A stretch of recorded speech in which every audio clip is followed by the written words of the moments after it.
Right, folks, we're back with a lucky 15 for the Dublin Racing Festival. Myself and Dean have picked out two horses each that we think will win over the course of the weekend.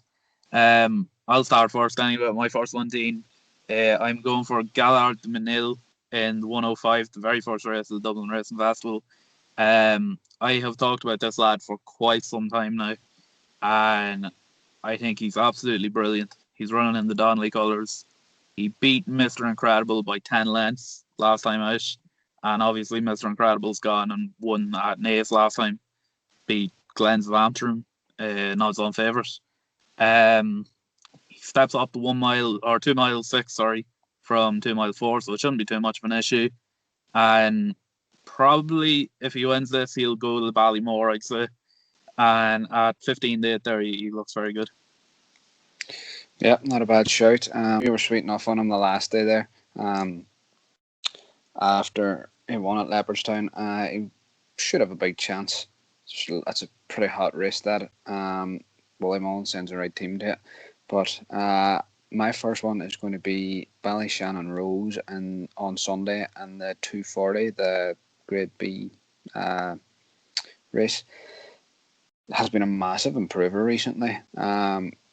I only really started paying attention to her 2 runs back whenever she was going for a hat-trick. She's been mighty impressive, and listening to the trainer's comments after the last race she won at Ferryhouse, he was hoping that she would be a type that could pick up black type in the future. So if that is what their aim is, then she would need to be in the mix here. 8-1, if anybody's backing it as a single, 8-1, probably good value. Could probably pick up first 4, maybe 5 places in some bookmakers. But I'll put her in there for the lucky 15 at 8-1. Yeah, I am going for Epsilon the Who in 245 in the first day. Runs in the Madison Handicap Chase. I've again talked about this one for quite some time. Fell on debut when racing up against Andy Dufresne, and then won next twice. So and won them both fairly convincingly, in fairness. He's gone up an extra furlong here. Again, shouldn't be any issue at all. Rachel Blackmore will ride and really can't be ruled out at the price of 6-1. Yeah, again, I've been paying attention to this horse. You were straight on it last time, and it won at Naas as well. Should have a good chance here. My second horse now is one that might spring a surprise to a few, given its last outing on Seating the Rider, is Delta Work in the big race, the Gold Cup. Last year's winner, Jack Kennedy, takes a ride again. He was injured for the Christmas festival there. I think Jack could be key to this lad here. Realistically, if they're targeting the Gold Cup this year, he has to improve massively from his first 2 runs. I think they were expecting a slightly better run out of him last time when he unshipped Sean Flanagan. But I would think he's in there about 4-1. Small field should suit him well. Jack back in the saddle. I think everything will fall into place for him. Yeah, 100%. It's a big shout there going for the Gold Cup. What? Yeah, well, just looking at it, Manel Ando's on their favourite, fell last time out, probably slightly unlucky. Mellon and Camboy fighting out the race as well.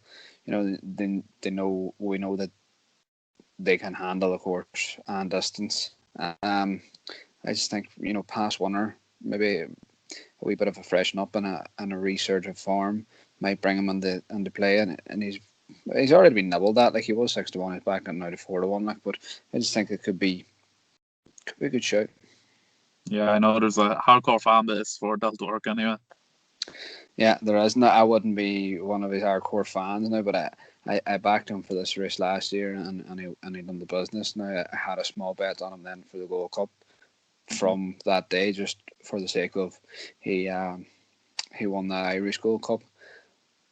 Realistically, the value in the race, 13-8, I think. Manelando 4-1 and 7-2 about the other two, and 4-1 Delta Work.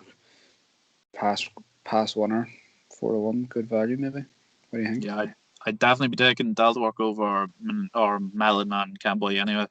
And Endo, I think, would be the only danger. But like you said, Delta Work has the experience of winning this, so hopefully that counts. Yes, it's just Manel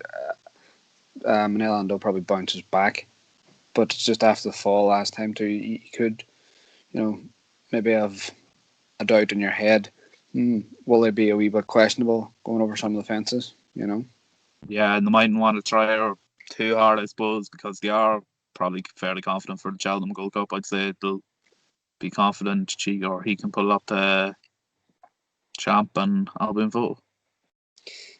Yeah, well, I think it'll be a big task running it up to Albion Photo again. I think he completes the hat trick this year again now, but it sure makes for good racing on Sunday anyway, and Saturday. I think there's four grade ones or something, or on each day or something like that. There, a couple of graded races anyway. Yep, that wraps up that. So, what price is that paying, Dean? That Lucky 15? The Lucky 15 for a €1 stake, which totals to €15. You've got prices there 15 to 8, 6 to 1, 8 to 1, and 4 to 1. For the Lucky 15 would return 1,859 for your Lucky 15 if all selections won. Yeah, that's cracking value, really. And all really in with a good shout, in fairness. So, yeah, hopefully there's a bit of a return on that. And, they're all of good value there, aside Gallard and Manil. They're all actually each way value on them, the 8 to 1, 4 to 1, and 6 to 1. So if anybody even wants to double down and cover their sales, you probably could make money back even going each way on it. But I know I'll be doing mine straight enough. Yeah, 100%. That wraps that up. And we'll be back again during the week at some stage.